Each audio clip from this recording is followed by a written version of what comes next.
চ্যানেলে আপনাদের স্বাগতম।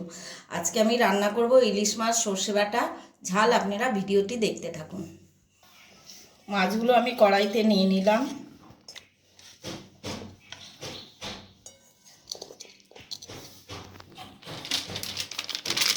হলুদ দিয়ে দিলাম,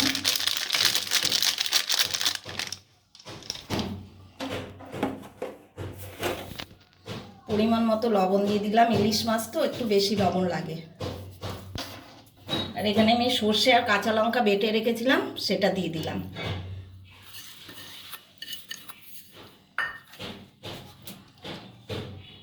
আর কাঁচা সর্ষের তেল দিয়ে দিলাম।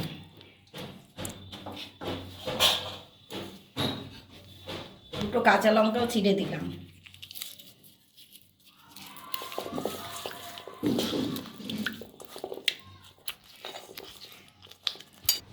মশলা মাখিয়েছি, হাত ধোয়া জলটা দিয়ে দিলাম। বেশি জল দেব না, আমি এটা ভাপাবো, হালকা আছে। এবার আমি গ্যাসটা অন করে দিলাম, খুব হালকা আছে হবে।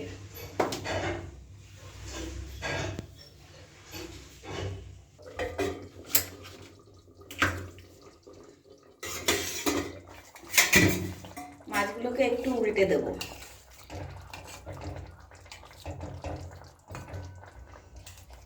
ডিম ভর্তি মাছের পেটে।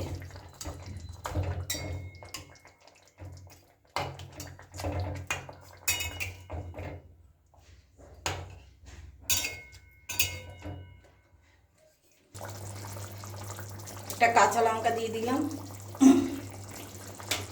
আর একটু ওপর থেকে কাঁচা তেল দিয়ে দেবো।